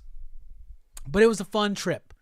We got back that Sunday, reached out to the people I loved, told them I was back, had a nice chill night that night, And Scarefest was great. I plan on going back again next year. Let's look at some of the photos. All right, there is me and Melinda Clarke. Melinda Clarke, of course, played the main zombie in Return of the Living Dead Part 3. She was a really treasure to talk to. I revealed too much about my 12-year-old crush on her, and I think I made her slightly uncomfortable by saying that seeing her in that movie made me always ask every new partner in my life, how do you feel about safety pins? And she just kind of wasn't excited about that at all, so like it didn't really work. But we had a good conversation, me, her, and John, and she was a treat to meet. So Return of the Living Dead fans, there you go. All right, there's me and John Amplis. John Amplis was the star of George A. Romero's Martin. And when we met him, I told him that. I was like, Martin's why I'm here. I was like, I love George Romero. I love you in all of these movies because he's in Day of the Dead. He's in Dawn of the Dead. He's in Night Riders. But I was like, but it's Martin. You are the number one person I wanted to meet this week, which was a lie. But he goes, you like Martin? You're my favorite kind of person to talk to. So we chatted about Martin. We chatted about, I asked him if George Romero and him or anybody had ever had conversations about the ambiguity of the film. Like, is there supposed to be something definitive there? And he goes, we never talked about that. He wanted it to be ambiguous so that people can kind of put their own spin on it. I absolutely loved him. He was a great fucking person to meet. It was a great conversation. And you could tell the genuine excitement from both of us about Martin. And John had never seen Martin, but now he wants to. There's me and Amy Steele. Amy Steele is my favorite Friday the 13th final girl. She was the final girl in part 2. She played Jeannie, or Ginny, I should say. And I loved her in that movie. I had just recently rewatched it. A lot of final girls were there, including Adrienne King. She had a longer line, but at one point while John was in line to meet Kane Hodder, I saw that there was nobody at her line, so I just went up and met her, and she was great. And I told her she was one of my favorites. She was the only one that used her brain. She was smart, this and that, and she seemed very appreciative. There is me and Tom Savini. This also happened while John was in line for Kane Hodder. Tom had no line. I went and I met him, so I chatted with him. He wasn't super personable, but he was very kind, and I lauded him with praise. And we took a selfie on my phone together. And Tom Savini was awesome. And then very first thing I did was go to meet Danielle Harris. You can see Scout Taylor Compton right behind her, by the way. Both of them are smoking ass hot. But I'm a huge fan of Danielle Harris. This was the first thing I had to do. And it was great. And she looked at me. She goes, you look nice. We're matching. And I was like, fuck yeah, we are. I was slaying Scarefest, y'all. There's me and Brian Bremer. He's from Society. He's in Pumpkinhead. He's in Silent Night, Deadly Night Part 5. He was great. I actually chatted with him for a while because he was next to Fiona Dorov's booth. And I chatted with him for a while just without even buying anything from him. And I had to go back and get a picture and get something signed from him. He was a treat. Adrienne Barbeau. We had a great conversation with Adrienne Barbeau. She talked about how she got into voice acting is when she goes, my son Cody Carpenter. We're like, yeah, we know who fucking Cody Carpenter is. She's like, when I was pregnant with my son Cody, like I wanted to like do work, but you know, I got into voice acting. She was talking about all of her video game voice acting she does. I told her that she was one of my favorite parts of The Fog and how much I love that movie. She said, well, I had a good director. She was amazing to see in person. There's me and Felissa Rose, y'all. This was the third time I've met Felissa Rose. Can I tell you that she remembered me? She remembered me. She recognized me. She knew me. I met her at Scarefest in 2021. She was at my hometown show this April. I did the panel with her and Dave Sheridan. By the way, Dave not only remembered me, but remembered my fucking name. So the guy that plays Doofy in Scary Movie, he remembered me. I chatted with him a couple of times. But me and Felissa, it was great. I walked by her booth at one point. I looked at her and waved, and she waved at me with a big smile, and I thought she was just kayfabing it. But like straight up, When I went to meet her again, I was like, you probably don't remember me. She goes, no, I do. That was a great show. It was a great panel. You did a great job and this and that. And like, dude, she is amazing. I fucking love Felissa Rose so much. But the best interaction I had of the week was Fiona Dourif. Fiona Dourif is the daughter of Brad Dourif, who is the voice of Chucky, the doctor in Deadwood. I'm a huge fan of his work. And she first showed up in the Chucky franchise, in Cult of Chucky and Curse of Chucky, and now she's in the TV show. And she is one of my favorite parts of that TV show. So I got to meet her, and she is absolutely adorable. Absolutely adorable. She is high energy.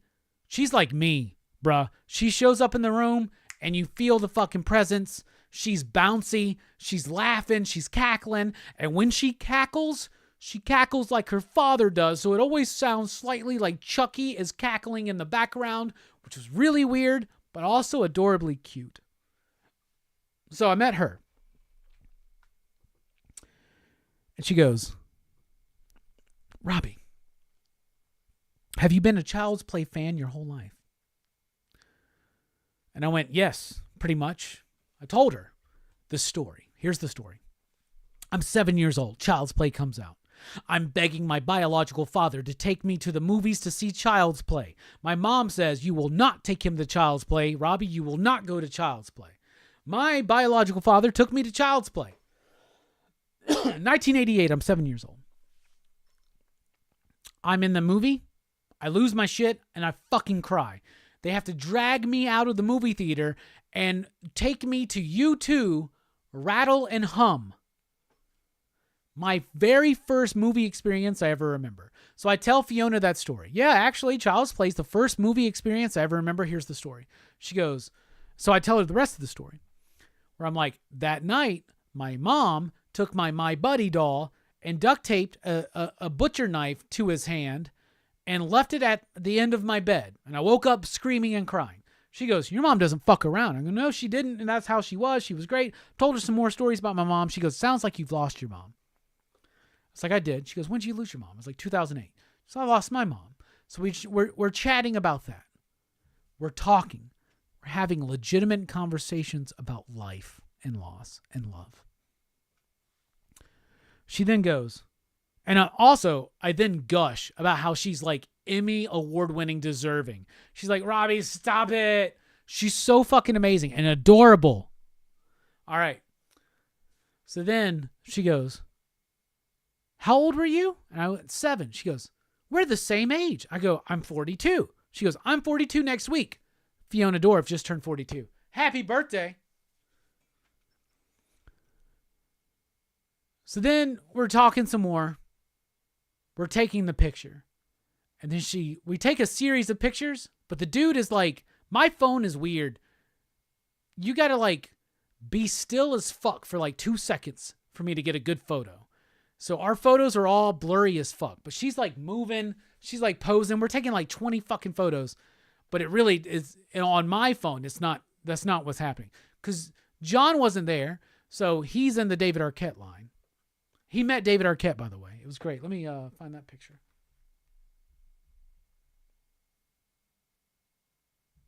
Gonna find that picture.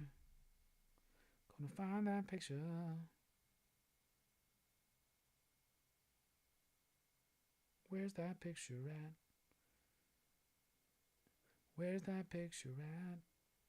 I think I deleted it. Well, John met, look at on our Instagram page. You'll see it there. But then she looks at me. She goes, Robbie, since we're the same age, would you mind if we took a prom photo? Do you remember that? So we did. We took a prom photo. And there's the infamous photo right there. The prom photo of me and Fiona Dourif, my new love interest. Actually, I got a new one as of today. Don't worry about that. All right. So let's recap this. Melinda Clarke, Return of the Living Dead Part 3. John Amplas from Martin, Night Riders, Day of the Dead, Dawn of the Dead. So many great movies. Amy Steele, Friday the 13th Part 2. Tom Savini, legend. Danielle Harris, legend. Brian Bremer, legend. Adrienne Barbeau, more than legend. and my good friend Felissa Rose, and my new soon-to-be girlfriend Fiona Dorff.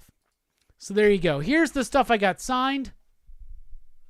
Let's show this off. There's the picture I got from Tom Savini.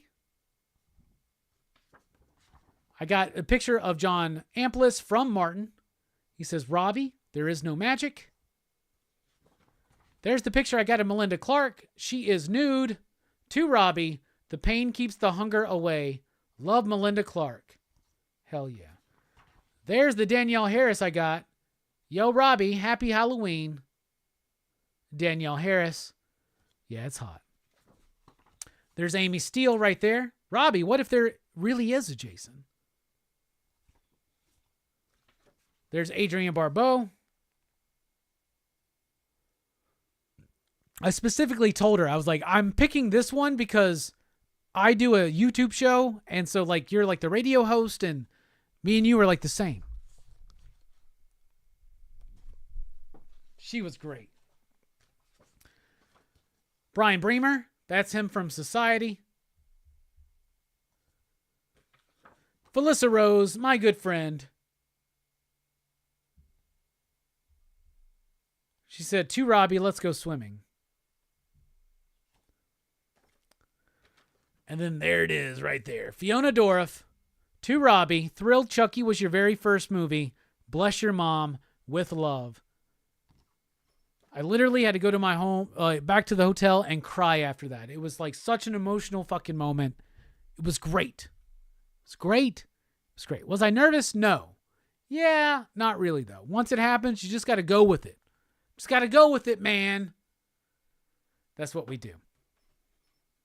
All right, we're taking a quick break. When we come back, the reveal of the PCP Movie Night lineup for the rest of the year and show and tell. Thank you all for joining us here on the one and the only Rockin Robbie Live.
Hey everybody, welcome back to Rockin Robbie Live for the very, very final act, including now your reveal of the lineup for PCP Movie Night for the rest of the year, including Van Damme November and the movie poll winner, as well as Holiday Horrorfest, the PCP portion at least.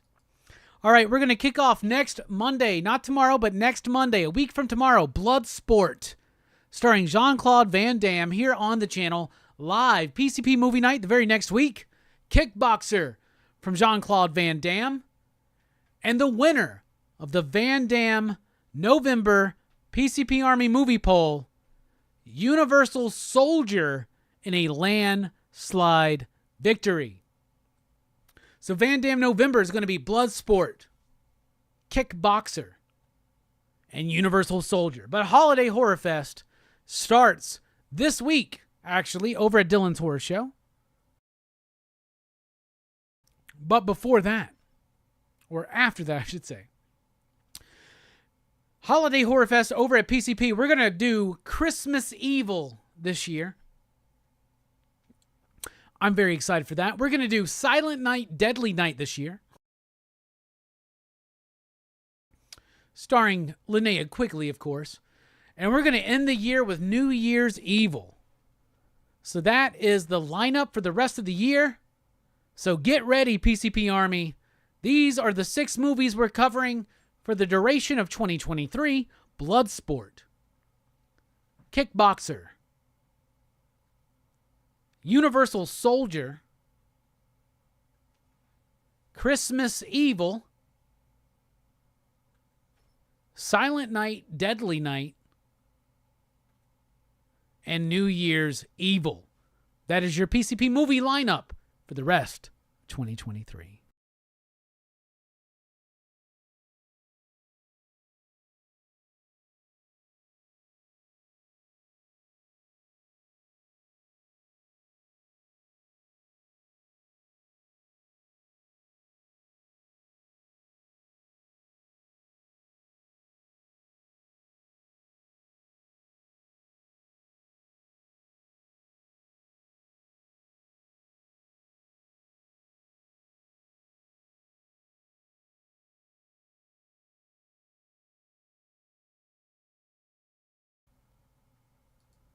All right, and now it's time for Show and Tell.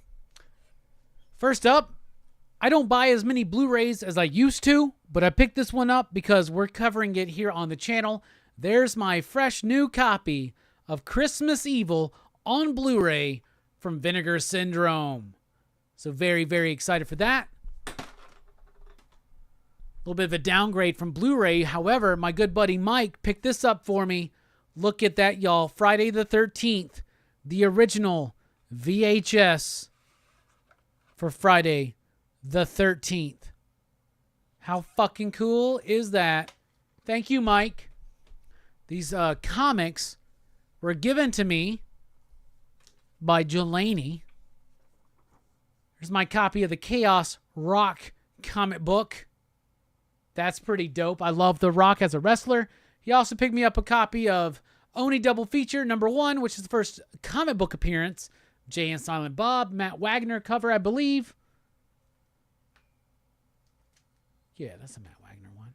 And he also got me the #12, which is Oni Double Feature #12, which is the first appearance of Bluntman and Chronic. So there you go. Some hardcovers I picked up recently that I want to chat about real quick. Adventures into Terror. This is the Atlas Comics Library #1. Fantagraphics has gotten the rights to do all the timely Atlas comics, those horror comics from the 50s before Marvel. They're reprinting them in glorious, glorious fashion. Here in this hardcover set, just started. You can still get that one, but good luck finding this one. Here's my Faust hardcover. This was an $80, $90 hardcover. That is now like $250. This is rare. It's hard to find. And I am so glad that I got my copy of the Faust Omnibus hardcover. And that's Show and Tell. Also this. Mike picked me up this at a Sam's Club, super cheap. But another box of the Monster cereals Frankenberry, Booberry, Carmella, Creeper, and Count Chocula, which means I got monster cereals for the rest of the year. Or throughout the next year, I should say. Yeah, that Atlas Comics was the smell of the week.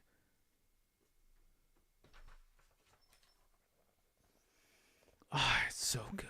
So good. It smells so fucking good, y'all. All right, y'all, we're dipping out. We love you. If you're watching on the replay, do not forget, PCP mystery boxes are available. $30. That includes shipping. If you're interested, email us at popculturephilosophers@gmail.com. Enters you into the Pick of the Week contest. Also, we're nominated for 6 CBC Awards. Go to cbcawards.org and vote for us. You have till November 18th. All right, y'all, we love you. Have a good one. Pop, pop, boom. All up in the room. We love you, PCP Army. Station.